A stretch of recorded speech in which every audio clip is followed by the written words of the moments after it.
Otro caso, el fiscal de San Francisco está demandando a la Casa Blanca, y después vamos a hablar de todas estas demandas, porque dice que la política de la Casa Blanca lo que pretende es convertir a los gobiernos locales en hacerlos realizar el trabajo que le corresponde al gobierno federal, es decir, que no tienen por qué ellos perseguir a personas sin papeles, etcétera, etcétera. Vamos a verlo. So today we are announcing that we'll be filing a lawsuit against the Trump administration in the Northern District of California.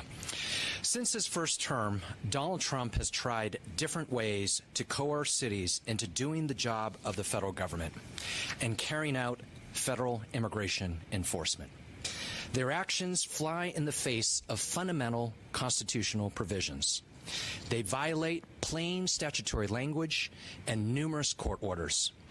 Our lawsuit describes how their actions violate the Constitution's 10th Amendment, the Separation of Powers Doctrine, the Spending Clause, the Due Process Clause, and the Administrative Procedures Act. A ver, primero, ¿por qué viola la enmienda 10? Bueno, muy interesante.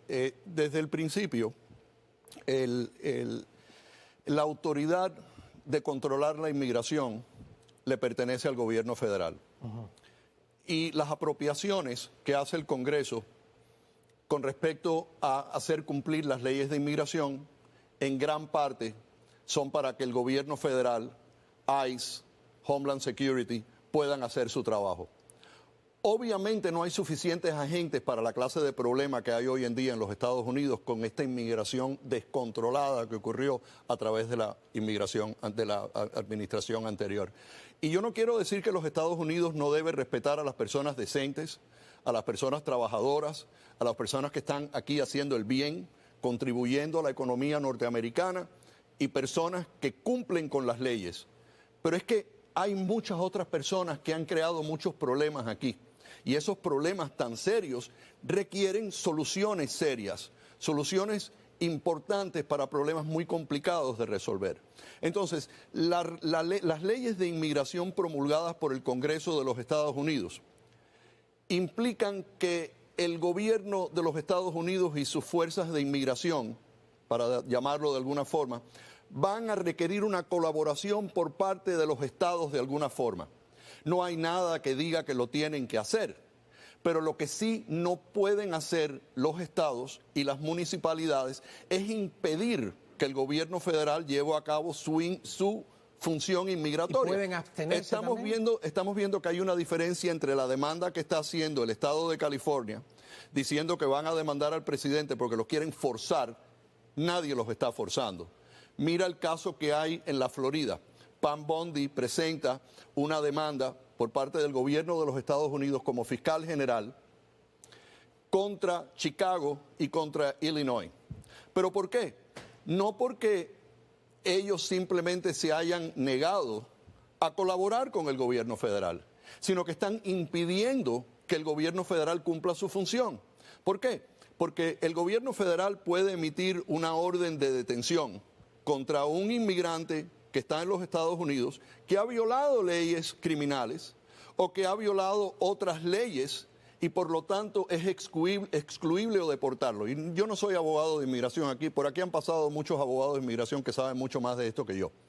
Pero esta demanda presentada por Pam Bondi contra la ciudad de Chicago es porque la ciudad de Chicago tiene una ordenanza local que han pasado la legislatura local de ese estado y de Chicago, de que no se pueden utilizar recursos locales para permitir que el gobierno federal cumpla con su función. Es decir, no pueden entrar en las cárceles, no pueden hacer llamadas telefónicas, no pueden compartir récords. Es ilegal, ¿verdad?, que en Chicago un oficial o funcionario de la localidad de Chicago comparta esta información con agentes de inmigración o agentes de ICE.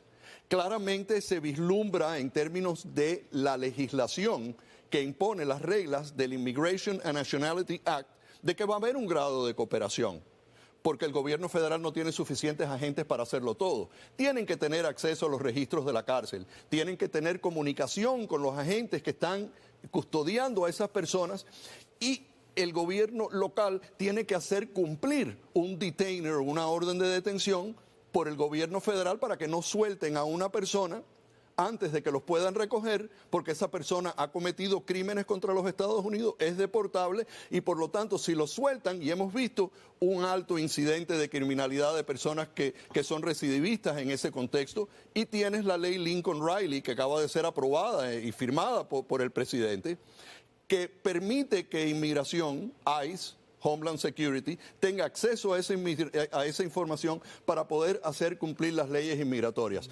California es parte de los Estados Unidos todavía, ¿sabes? Vamos a profundizar en ese tema. Y una pregunta que a lo mejor es más política que legal, que toda esta lluvia de demandas contra las... A ver, muchas personas sospechan que es ya una estrategia de partido tratar de frenar a Donald Trump a través de demandas. Es una lluvia de demandas retando sus órdenes ejecutivas o decretos presidenciales, que es como se llamaría en español correctamente. Y mi pregunta es, ¿cómo funciona eso? ¿Pueden de verdad cada uno de los decretos ser paralizados por cuánto tiempo? ¿Qué es lo que está pasando aquí? Bueno, el presidente vino con su agenda, con su agenda anunciada. Él dijo qué es lo que iba a hacer. Habló del mal gasto, por ejemplo, de las instituciones ejecutivas que están a cargo del presidente. Esa función ejecutiva le pertenece al presidente. Todas estas agencias funcionan bajo el ámbito del Ejecutivo. Ponte, por ejemplo, ahora el tema del USAID. El USAID tiene un budget. Ese budget está aprobado por el Congreso de los Estados Unidos. Las apropiaciones de todas estas entidades ejecutivas vienen por parte del Congreso. Que por cierto, el presidente de la Comisión de Apropiaciones es Mario Díaz Valar. Bueno, perfecto. Pero ya estas apropiaciones son apropiaciones que se hicieron y se aprobaron.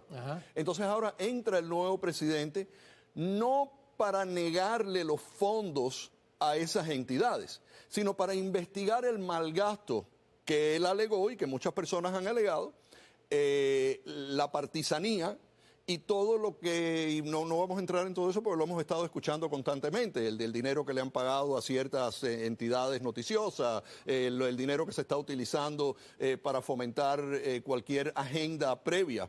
Ese dinero ya está localizado, ya está aprobado. Típicamente el presidente no puede frenar eso porque eso ya está aprobado por el Congreso, que escuchó los argumentos, votaron, se firmó todo eso y esa es la apropiación. Pero el malgasto de ese dinero es algo que sí se puede investigar. Entonces, si tú entras en una confrontación como presidente por orden ejecutiva, que entre en conflicto con la función legislativa, entonces tú tienes un problema de separación de poderes.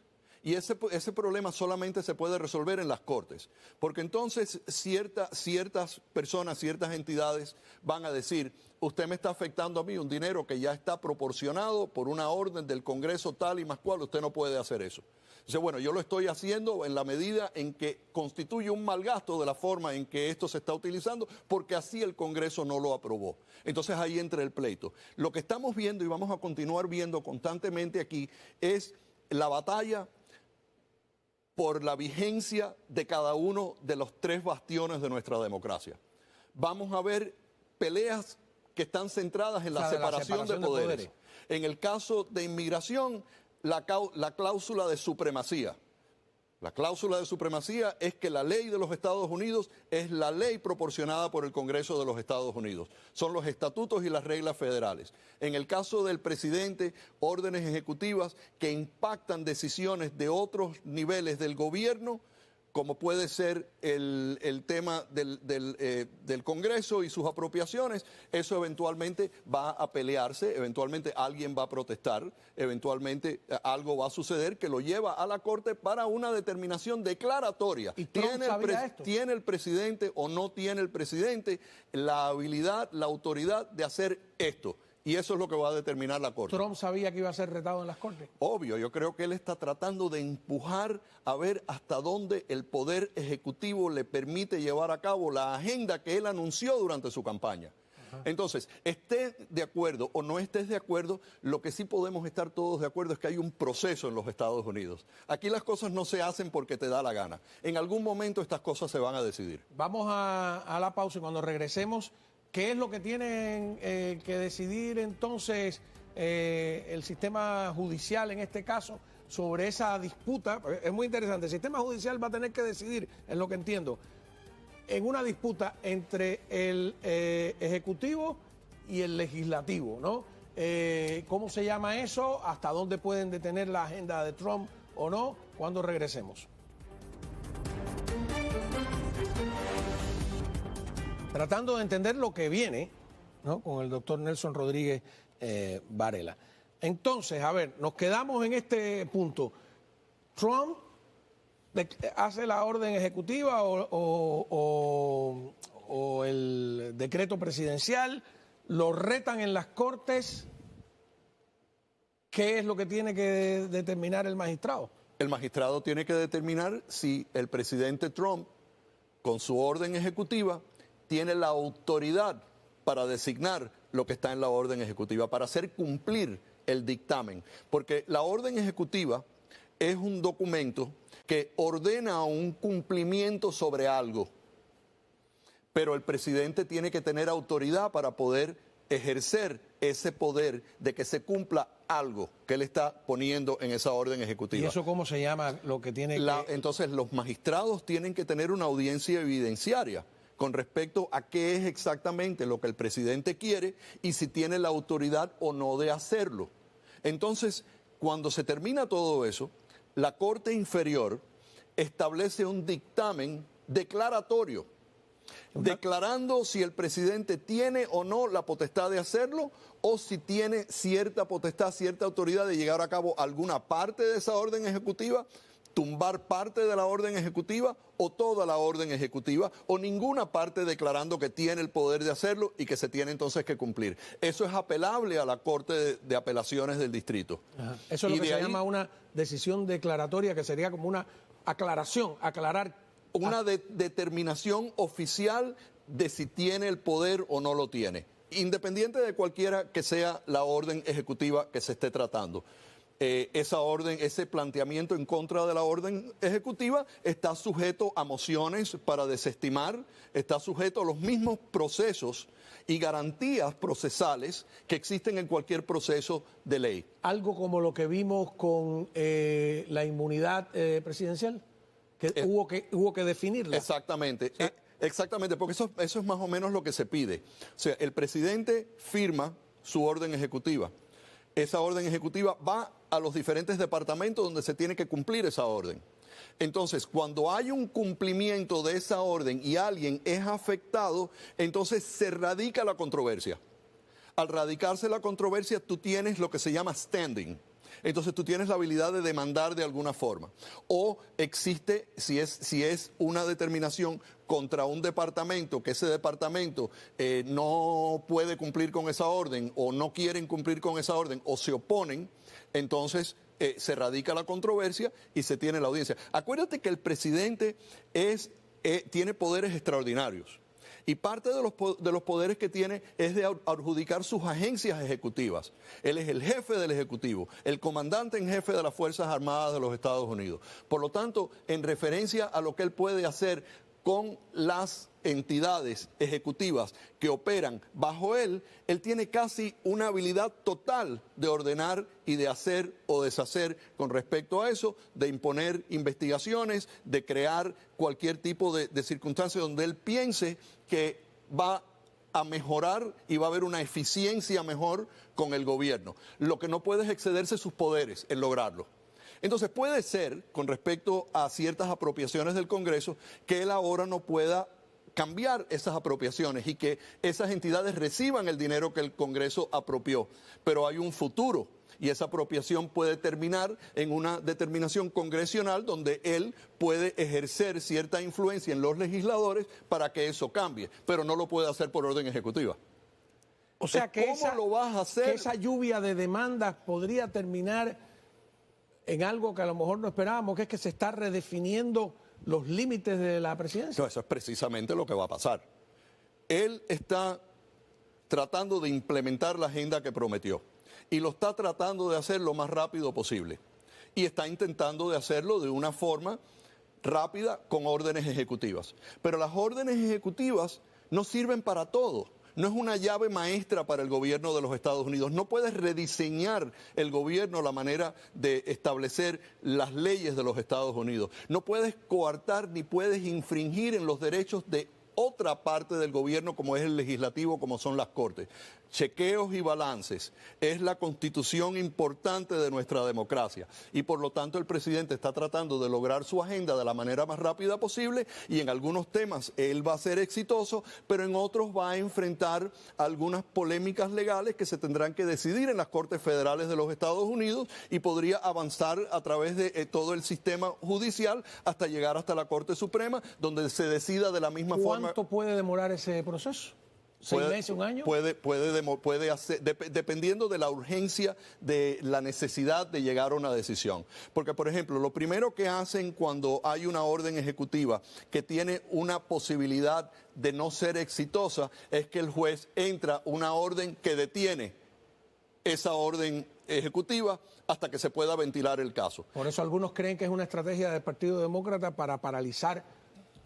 Puede ser, pero tienen que demostrar que si no lo detienen, o sea, que van a ser, si no lo detienen, van a ser afectadas personas de forma irreparable que tienen una alta posibilidad de ser exitosas en su enfrentamiento a la orden ejecutiva. Entonces detienen esa orden ejecutiva momentáneamente hasta que se pueda tener un hearing lo antes posible y ahí se podría entonces decidir toda la causa y podría seguir de la misma forma que siguen todos los casos en los Estados Unidos. Lo importante es que hay garantías procesales para todo aquí. Pero, por ejemplo, ¿cómo los detalles son importantes? Diferencias entre la demanda de California y la de Chicago. La demanda en California fue en los 90 o en el 2019. Bueno, pero que ahora de alguna manera el fiscal de San Francisco revive. Bueno, no es diferente porque la demanda se estableció contra el Estado de California porque el Estado de California se había declarado estado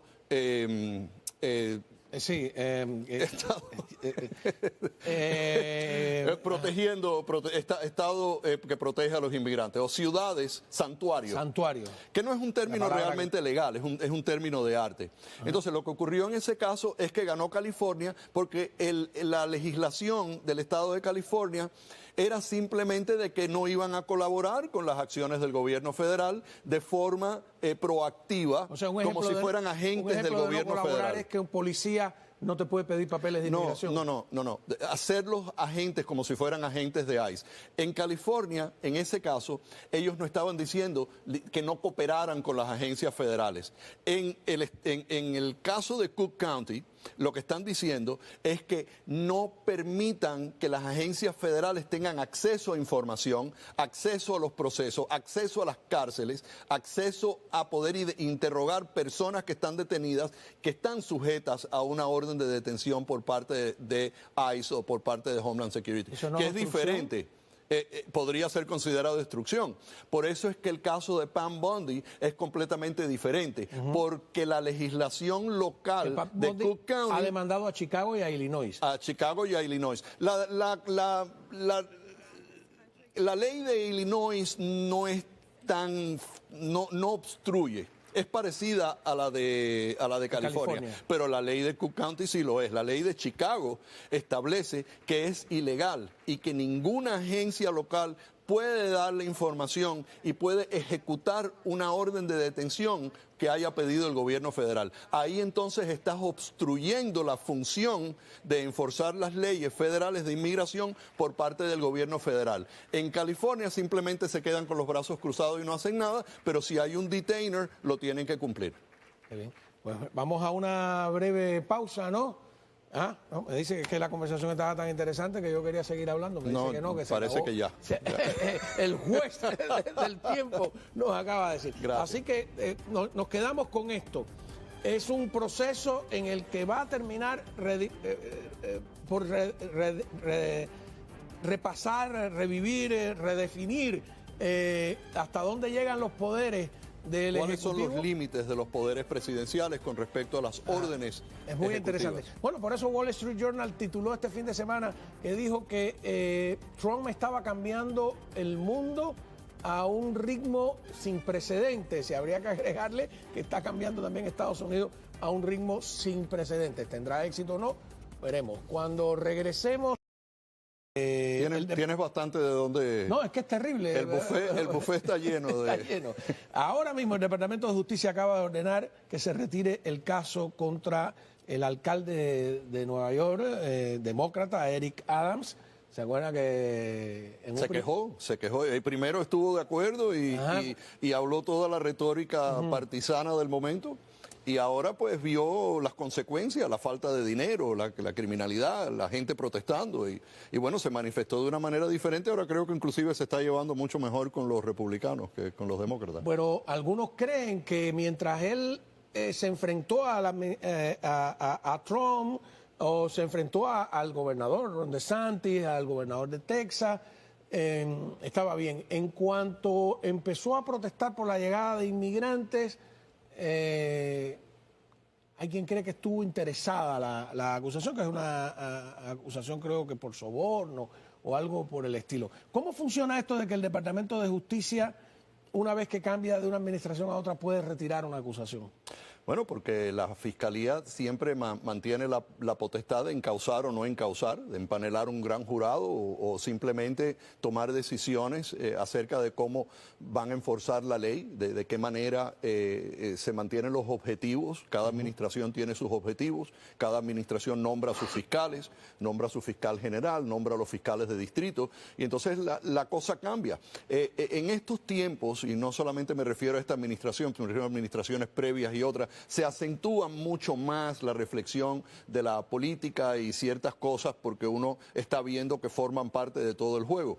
Vimos la politización del Departamento de Justicia en contra del presidente Trump, muchos aliados, eso le pareció absurdo eventualmente al pueblo que votó abrumadoramente por el presidente y por esta administración, que no estaban de acuerdo con que se hicieran las cosas de esa forma. Ahora estamos viendo esa reflexión, estamos viendo una persona, y todo el mundo tiene derecho a equivocarse, me imagino, ¿no? Una persona que estaba de acuerdo, mándame todos los inmigrantes para acá, nosotros somos un santuario para ellos, aquí le vamos a dar beneficios, aquí le vamos a dar comida, le vamos a dar albergue, vamos a buscar la forma de resolver esto. Gobierno federal, mándame todo este montón de dinero porque nosotros se nos está acabando el dinero para mantener todo esto. El gobierno federal pues realmente no tiene el dinero para hacerlo, es imposible mantener a tanta gente. Entonces el alcalde Adams empezó a cambiar su mentalidad y no lo hizo ahora que salió Trump, lo hizo desde antes. Y eso puede que haya tenido una influencia o no, porque parte de la agenda en aquel momento era muy importante, que los Estados Unidos es un país de inmigrantes, que nosotros vamos a mantener a todos estos inmigrantes, y se dio cuenta de que eso era prácticamente imposible. Por mucho que tú quieras mantener esa inmigración, es una inmigración masiva, era una inmigración sin control alguno, y esa inmigración descontrolada causó un montón de problemas fiscales enormes y entonces se manifestó en contra. Ahora, si eso tuvo que ver o no tuvo que ver con el encauzamiento que le hicieron, eso obviamente lo resuelve el presidente Trump con un plumazo si quiere. Pero al final del día hay que tener conciencia acerca de qué es lo que es bueno para el país y qué es lo que el país puede sustentar. Hasta dónde pueden los Estados Unidos mantenerse en una posición de liderazgo en el mundo, manteniendo también sus habilidades domésticas de mantener al pueblo, de darle a las personas lo que necesitan, personas que realmente son necesitadas, que son ciudadanos americanos, que están aquí, hasta qué punto nosotros no vamos a ser solamente un país que admite inmigrantes, sino que los vamos a mantener también. Eventualmente se acaba la plata y eventualmente la gente que contribuye al fisco con su trabajo, con sus esfuerzos, con sus industrias, sus negocios, pues entonces llega un punto de que el retorno realmente no está ahí para mantener todo eso. Tienen que haber controles. Bueno, muy bien. Tenemos, hay que abrir ahora la hoja migratoria. El doctor Ángel Leal, que es abogado de inmigración, uno de los más prestigiosos, y que nos ha ayudado muchas veces a desenredar este hilo de Ariadna, que no se sabe cómo tejerlo. ¿Cómo está usted, doctor? Muy bien, encantado de saludarle y honrado de estar en este espacio de hoy, después de su último invitado, que es un gran... ¿Estaba escuchando? Sí, extraordinario colega. ¿qué le parece en términos generales esa idea de que hay como un pulso entre el Poder Ejecutivo, los estados y el Poder Legislativo también, que ya aprobó dinero para cosas que están eliminándose o cortando, y que le toca al Poder Judicial, que ha sido cuestionado durante todo el mandato anterior, decidir, ¿funciona realmente la separación de poderes? ¿Va a funcionar o se filtra un poco de agua de un lado a otro? Bueno, nos enteraremos. En realidad, lo que pasa es que constitucionalmente los estados sí tienen el derecho de velar por los intereses de sus residentes y ciudadanos. Eso es primero. Y también cualquier derecho que no específicamente será entregado al gobierno federal le corresponde a los estados. Es verdad lo que dijo Néstor anteriormente de la cláusula de supremacía. O sea, un estado no puede aprobar una ley que va en contra o que esté en conflicto, mejor dicho, con la ley federal. Pero al final de cuentas, pedir que los estados ejecuten las leyes de inmigración no es una función estatal. Y generalmente la colaboración estatal que buscan es a través de estos acuerdos de colaboración bajo la sección 287G, que son voluntarios. Es decir, el Estado, la municipalidad, el condado puede optar, entrar en ese acuerdo de colaboración o no. Así que hasta qué punto se le puede obligar a un Estado a entrar en estos acuerdos de colaboración es un tema legal que creo que una Corte Federal lo tendrá que decidir. ¿Qué piensa de si no es... ¿Qué va a pasar? Porque está interesante. O sea, legalmente pueden negarse. Yo diría que la función... A colaborar incluso, a impedir que el FBI, por ejemplo, o que el gobierno federal entre en una cárcel, entreviste a alguien, pida información. Es una cuestión jurisdiccional. ¿Sí? Entonces, si es una carta estatal, técnicamente el gobierno federal no tiene jurisdicción sobre esa cárcel. Igual que si fuera una cárcel federal, un agente estatal no tiene jurisdicción. Debería de existir colaboración entre ambas entidades, porque al final de cuentas lo que queremos es que se aplique la ley y queremos defender la seguridad nacional. ¿Qué pasa? Que aquí es donde está la diferencia de opinión, porque muchos estados y muchos municipios, muchas ciudades están argumentando que este plan de la deportación masiva, de buscar a los indocumentados donde dé lugar, que les impide investigar delitos más serios, que les impide a los indocumentados reportar los delitos, que les impide a los documentados servir de testigos. Entonces, ¿hasta qué punto puede ser perjudicial a la seguridad cuando las personas tienen miedo de acercarse a las autoridades? A ver, es como las películas antiguas esas que después de asaltar el banco, si cruzaba de un estado a otro ya no lo podían... Pero eso se acabó, o sea, supuestamente se acabó hace tiempo o todavía... Bueno, asaltar un banco... Bueno, esa película, el hombre asaltaba el banco, sí. salía corriendo en el carro, pasaba para el otro estado y ya era como si fuera otro país. Es un delito federal, así que lo puede... Y si están siguiendo a la persona... ¿Violar las leyes de inmigración no es un delito federal? Sí, pero ahí está la palabra, es un delito federal. Y le corresponde a las agencias federales de aplicar la ley de inmigración. O sea, ¿Pero cómo aplican la ley de inmigración si el estado X no te permite...? no es que no permitan, hay ciertas cosas que no están colaborando. Entre otras cosas, por ejemplo... Es un poco disparatado eso. O sea, depende de la otro actividad. país, yo creo que en otro país, no sé, claro, este es un país sui generis, que es una unión de 50 estados. Sí. A mí siempre me llamó la atención eso de que, incluso de que en una ciudad, los policías de una ciudad no pueden actuar en otra. Sí, porque es un tema jurisdiccional. Para eso existen las extradiciones de un estado a otro. Y eso ocurre constantemente. De Coral Gables a Sweetwater te tienen que extraer. No, porque es el condado. Es el condado. No digo, pero yo he visto ese problema de que la policía de Coral Gables no puede actuar en la... para investigar un delito, eso es correcto. Pero, por ejemplo, si un delito... En la de Miami. O en la si un delito ocurre en la Florida y el sujeto, el sospechoso, es arrestado en Georgia, hay que pedir la extradición. Lo vimos recientemente en este caso de Luigi Mangione, que tuvo que ser extraditado de Pensilvania a Nueva York. Claro, ahora, un policía del condado de Miami-Dade no puede hacer una función migratoria, pedirte papeles migratorios, ¿no?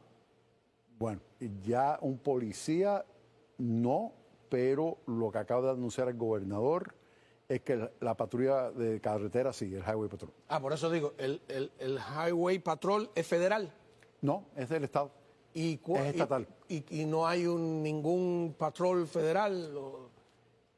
Federal es el U.S. Marshal, la FBI, la DEA, el Buró de Alcohol, Tabaco, Armas de Fuego. Pero ellos no están patrullando las calles. No, bueno. ¿Podrían? Patrullar, pero investigando y estando con órdenes de registro y cateo, sí, cómo no. Cuando te para un policía federal, ese es estatal. Si te para un policía federal. ¿Cuál es el policía federal? En la calle no te va a parar ninguno. Puede ser un agente de ICE. Sí. Si tiene una orden de arresto, puede ser la FBI. Pero un agente de ICE entonces no te puede detener porque te llevaste la roja. No, pero si lo detiene el oficial local y, por ejemplo, te arrestan porque consideran que pasó de una infracción civil a un delito penal porque a lo mejor lo subieron a manejar descuidadosamente, poniendo en peligro inminente terceras personas, entonces en ese caso hay un posible arresto. Si hay un arresto, ahí es donde ya puede existir la involucración de ICE porque se le informa a ICE que la persona está arrestada. Dependiendo del estatus migratorio, ICE puede emitir lo que llamamos un hold, que es una orden de detención, que es así generalmente en todas las jurisdicciones se respeta. Ahora, ¿por qué tiempo? Aparte, otro punto importante, Juan Manuel, eso tiene un costo. Eso tiene un costo al Estado. Y se le retribuye ese costo a través de fondos federales. Así que también hay, por eso esa especie de colaboración y acuerdo es necesario porque esa colaboración no es gratis, cuesta dinero, implica recursos locales, estatales y debe de existir ese tipo de colaboración, pero con el entendimiento de qué forma se va a hacer. Entonces, un U.S. Marshal es del Estado, no es... No, el U.S. Marshal es federal. Es federal. ¿Y el FBI es federal? ¿Y la policía estatal? Es estatal. Por ejemplo, el Highway Patrol... El Highway Patrol es estatal. Es estatal. El FDLE, el Florida Department of Law Enforcement, es estatal. Y tiene jurisdicción sobre todo el Estado. Entonces hay la policía local, municipal, de cada condado, son 67 condados en la Florida, más todos los municipios. Bien. Además de ver, cuando regresemos de la pausa, el tema específicamente migratorio, ¿no? De lo que va a pasar con las personas que seguimos con el tema de la I-220A, con el tema de los paroles, etcétera, etcétera. Hay una proliferación, había hablado de videos en YouTube, recomendándole a la gente no responder a la policía, no entregar la licencia de conducir si te la pide. Gente que no son abogados, yo he visto ningunos abogados dando instrucciones. Cuando vengamos de la pausa, vamos a ver exactamente qué se puede y qué no se puede hacer cuando un policía te para que no termine usted metido en un enredo. Ya regresamos. A ver, continuamos hablando con el doctor Ángel Leal y la pregunta de qué hacer, ¿no? Si usted tiene una I-220A, si usted vino con el parol, entró por la frontera, no tiene papeles, etcétera, ¿cómo actuar? ¿Te paran porque te llevaste una luz roja o un pare, cometiste una infracción y el policía, veo instrucciones de no responda? Diga que usted quiere un abogado antes de responder cualquier pregunta. ¿Eso es realista? Tienes el derecho de mantener el silencio, tienes el derecho de pedir hablar con su abogado, de la quinta enmienda. Ahora, no resistir, no faltar el respeto, simplemente no dar voluntariamente más información de lo necesario para que el policía haga su proceso. Seguramente, recuerden que el policía también tiene derecho de estar lo más seguro posible, de que no corre peligro en la parada. Entonces, todo eso es importante, pero al final de cuentas tampoco dar información perjudicial, sobre todo, por Dios, no entregar una licencia falsa o una identificación falsa o una tarjeta de residencia falsa o un seguro social falso. Es preferible decir no tengo, ¿no? O no la tengo aquí, se me quedó en la casa. Invoco el derecho a silencio. ¿Sí? ¿Qué pasa? No es mi intención resistir, yo voy a colaborar con usted, pero En esto yo prefiero mantener el silencio y hablar con mi abogado. Sí, porque lo que decía Nelson Rodríguez Varela, que es fundamental de la legislación norteamericana, que tú no te inculpes o hagas nada que eso, El derecho contra la autoincriminación. Ahora, pero de todas maneras, el policía te dice, deme su licencia, y tú dices, pido un abogado. ¿Qué hace la policía? ¿Te va a dejar ahí en medio de la calle? No, en ese momento si usted no le puede la ley del Estado sí exige que usted le facilite su licencia al policía. Ah, sí. Sí. Tienes que enseñar la licencia. Si la tiene, se la tiene que enseñar. Ahora, si no la tiene, pues le diga, mire, oficial, no cuento con la licencia y ya está ahí, ya.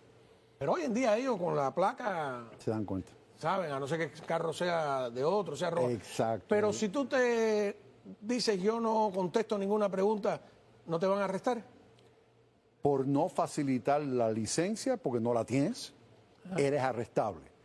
Y no resista, pero tampoco dé más información de lo necesario. Yo veo gente en YouTube fajado con la policía, decir, usted no tiene derecho a... Pero ponen a los policías contra la pared, ¿eh? No, es importante. Manejar es un privilegio, no es un derecho. Ajá. Entonces, si un policía lo para y tuvo causa probable de pararlo porque estuvo exceso de velocidad, porque se llevó una luz roja, porque hubo un accidente, que Dios no lo quiera, esa documentación tiene el derecho de pedírsela.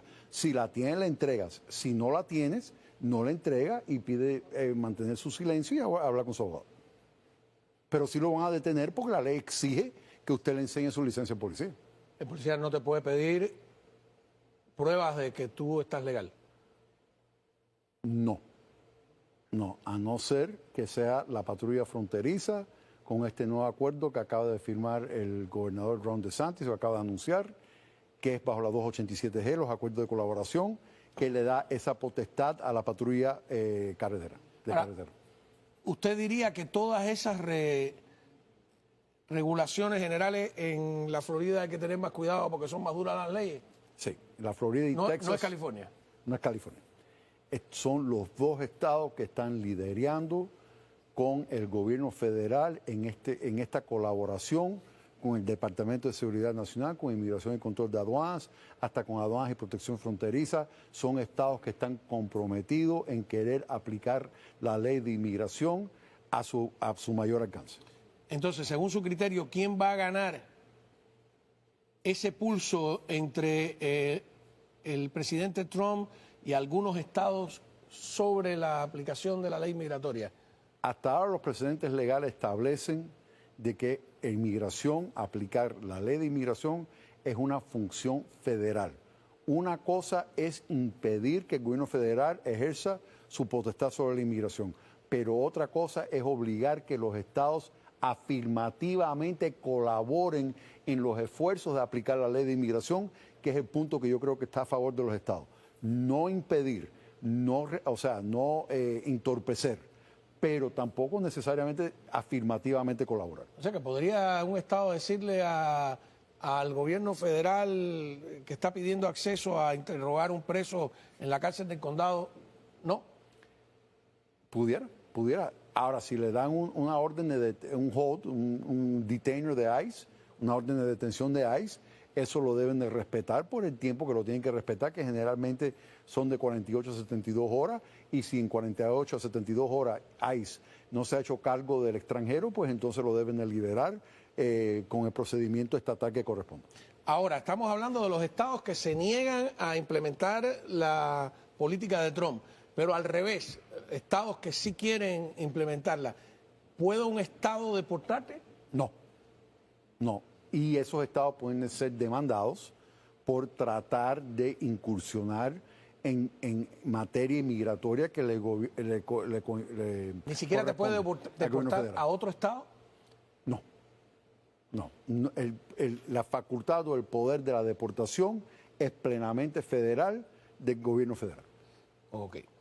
Entonces, vamos a la materia.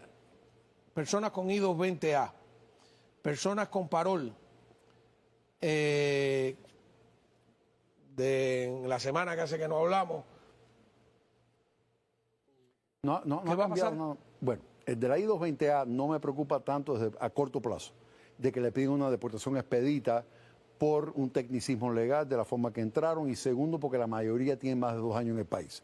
Entonces el que tiene I-220A puede estar bastante confiado de que al menos va a tener derecho a corte de inmigración, con un juez de inmigración, un proceso que puede demorar años. Pero a largo plazo, el no tener ese parol sí le puede perjudicar para pedir el ajuste cubano. Hay argumentos legales que estamos tratando de presentar, argumentando de que debería de poder calificar, pero al final de cuentas, en estos momentos, por un precedente del Tribunal de Apelaciones de Inmigración, la realidad es que Cabrera Fernández, la realidad es que a corto plazo no corren tanto peligro, a largo plazo son casos más difíciles para calificar bajo la ley de ajuste cubano. Los que entraron por parol, cubanos. Al revés.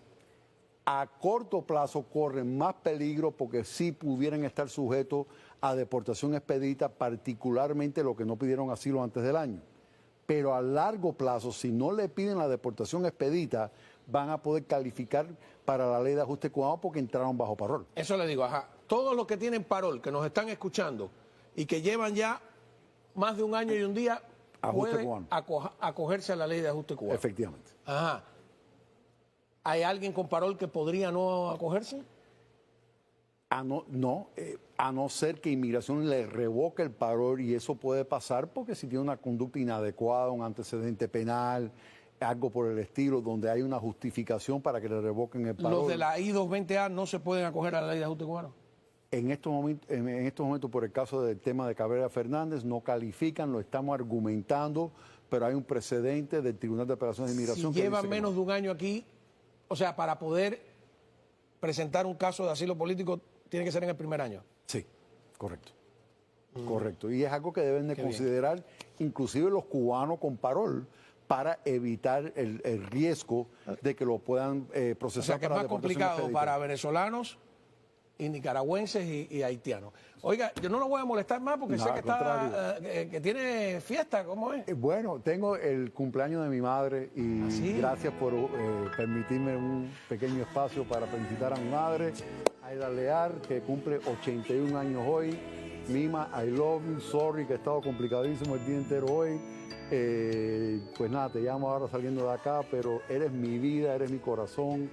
Discúlpame por ser tan mal hijo y no haberte llamado anteriormente, pero quise, aunque sea públicamente, decirte cuánto te amo y cuánto agradecido estoy contigo. Eres mi vida, mi sol y mi corazón. Qué bien, oye, qué palabras más bonitas. La culpa es mía, es que lo tengo aquí retenido. No, para nada. Vaya ahí, compre un ramo de flores. Un buen cake, un buen cake, un buen dulce. Está bien. ¿No? Un cake de helado, a mí me encanta. Sí, siempre siento que no puedo hacer lo suficiente por ella. Así no, cómo no. Bueno, pues muchísimas gracias, de verdad. Muy bien, les decía que Trump le ha lanzado, es como yo lo interpreto, un ultimátum a Hamás. Si no liberan a los rehenes antes del sábado, creo que incluso puso hora, se acaba el cese al fuego, ¿no? Vamos primero a presentar a Joseph Hage, experto en el Medio Oriente con nosotros, para descifrar todos estos enigmas. Y vamos a ver cómo fue que lo dijo Trump exactamente. Well, I would say this, and I'm going to let that because that's Israel's decision, but as far as I'm concerned, if all of the hostages aren't returned by Saturday at 12 o'clock, I think it's an appropriate time. I would say cancel it and all bets are off and let hell break out. I'd say they ought to be returned by 12 o'clock on Saturday, and if they're not returned, all of them, not in drips and drabs, not 2 and 1 and 3 and 4 and 2. Saturday at 12 o'clock, and after that, I would say all hell is going to break out. And I don't think they're going to do it. I think a lot of them are dead. I think a lot of the hostages are dead. I think it's a great human tragedy what's happened, how people can be that mean to do. Bueno, el primer ministro Netanyahu no necesita eso. Está buscando una excusa para arrasar con Hamas y su gente y eso. Y ahora con el beneplácito del presidente Trump no va a tener piedad y no lo culpo. Así que hay rehenes, hay que entregar hay cuerpos, cadáveres que hay que entregar, ya basta con jugar con los sentimientos de los parientes, de la comunidad, de los dos lados. Jamás está apostando todavía que puede alargar el tema y sacarle más beneficios, que sea a Estados Unidos, a los mediadores árabes como Egipto y Qatar, para quedar en la administración de la Franja de Gaza. Lo que pasa que ahora ni los mediadores, ni Estados Unidos, tampoco la autoridad palestina quiere que se quede Hamás en la administración de la Franja de Gaza. Estos tipos de hecho, anunciaron que después de haber perdido 45.000 personas, entre ellos alrededor de 20.000 combatientes, ya reclutaron a 15.000 nuevos combatientes. Entonces, esta gente no quiere dejar de luchar, y para poder tener paz en esta zona hay que decapitarlos completamente. Se va a desatar el infierno. Desatar el infierno en el sentido de que no va a restringir a Israel a hacer lo que quiere Israel. Eso es lo que quiere decir eso. Bueno, de alguna manera, en programas anteriores, incluso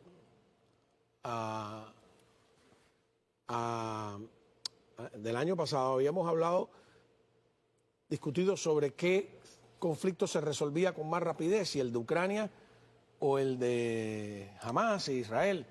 Y yo tenía la idea de que, aunque suene infernal, parecía más fácil, no históricamente, pero sí, momentáneamente resolver este tema solo con darle luz verde a Israel. Y decir, mire, esta gente está pasando eso, porque lo de Ucrania es otro tema. Sí. ¿Con qué cuenta Hamás para evitar esto? No sé si Hamás lo quiere evitar.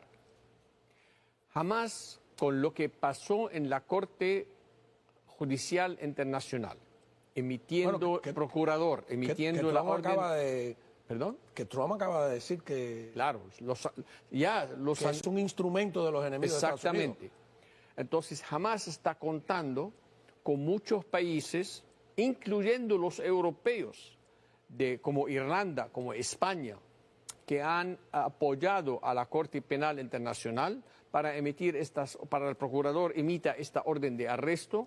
Entonces, para ellos, a Netanyahu, a su ex ministro de Defensa, y esto para ellos se llama un logro al escenario internacional. Durante la administración anterior, el señor Biden restringía a Benjamin Netanyahu de hacer lo que le da la gana. Durante la administración anterior había una alianza con la prensa de la izquierda y la liberal del mundo entero, con el Islam radical en el mundo entero en contra de Estados Unidos y en contra de Israel.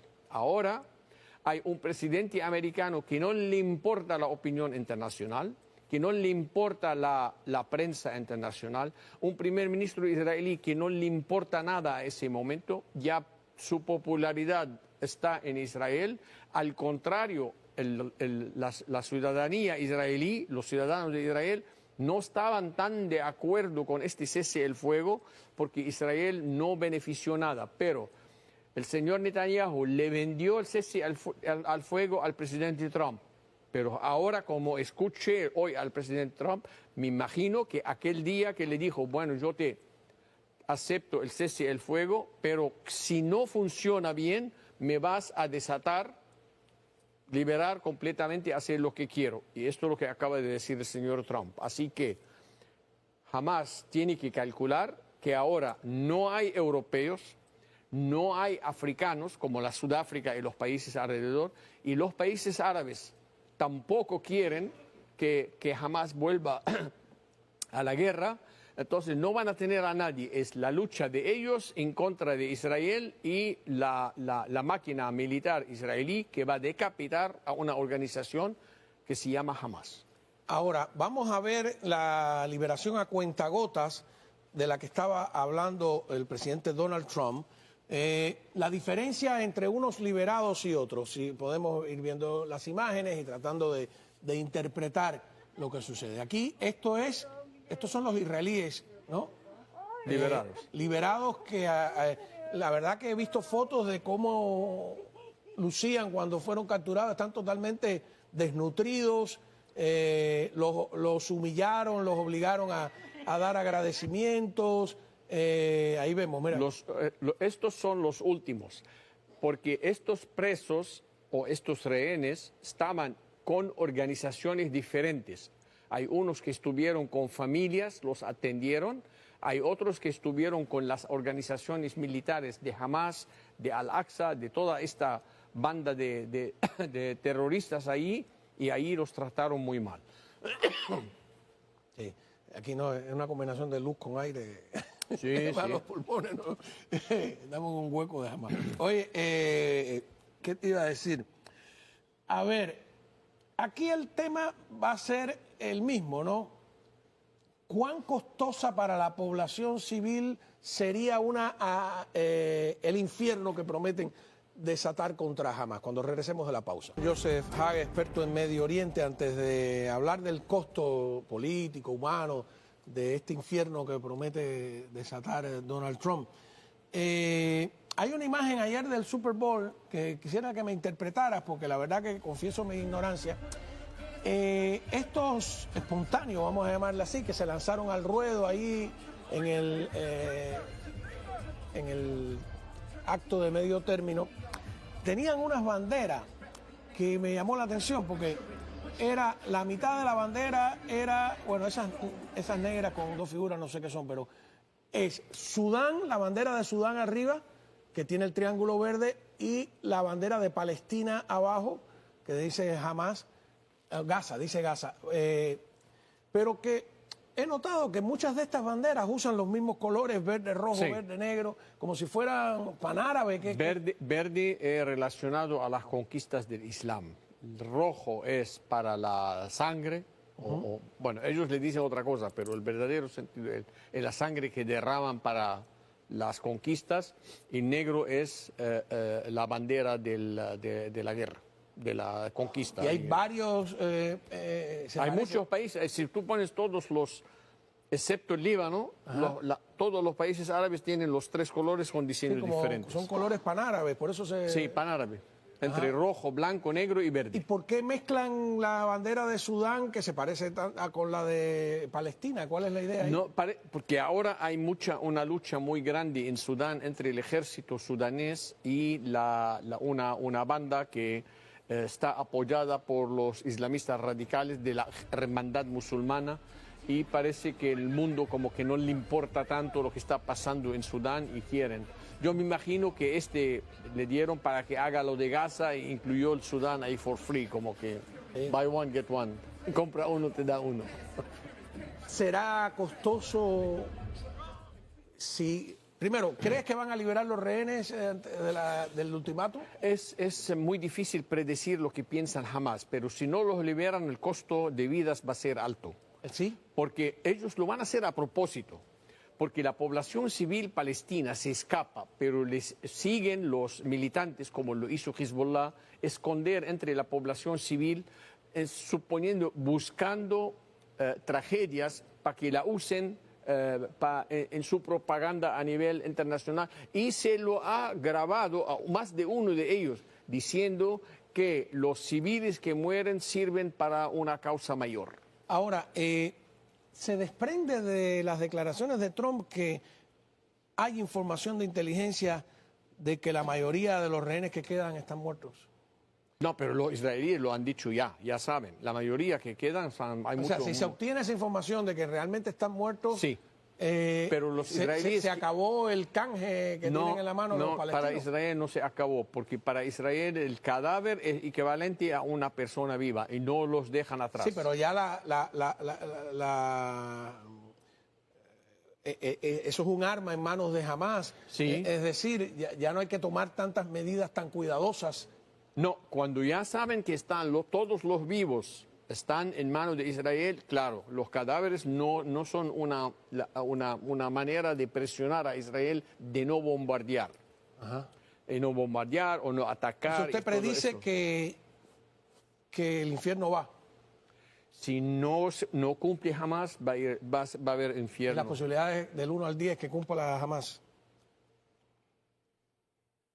Yo no sé si le creen todavía al presidente Trump. Ellos como que no se La lo toman primera en serio. vez lo creyeron, pero ahora no sé si ¿Por van qué? a caer por eso, porque ellos creyeron en la negociación que van a tener una ventanilla para quedarse en la franja de Gaza, aunque sea sin administración, pero que se queden ahí. Pero el acuerdo que se desarrolló ahora, siguen insistiendo los mediadores y Israel que no va a haber miembros del liderazgo de Hamas en la franja de Gaza. Y eso indica más que van a Podría romper decirse que la visita de Netanyahu aquí a los Estados Unidos ha sido... Porque todo cambió a partir de esa visita. Es que cambió con justa razón, porque cambió primero que tiene el apoyo del presidente, salió con una propuesta, un disparate, lo que dijo el señor Trump acerca de comprar Gaza y no sé qué. Primero, es prematuro, es muy temprano. Dos, quien le dijo que es una propuesta que es... Sí, pero por eso digo, hemos ido cambiando de una cosa a otra. Exactamente. Y, podría Pero- seguir cambiando entonces el asunto. Sí, pero el tema al fin, ahora que si van a fallar en la entrega de los rehenes y los cadáveres Sí, que es quedan, adivinar un poco. hay que adivinar. No, pero la probabilidad es más alta de que se estalle otra vez que se cumpla el ¿Cuánto acuerdo. demoraría esa ofensiva?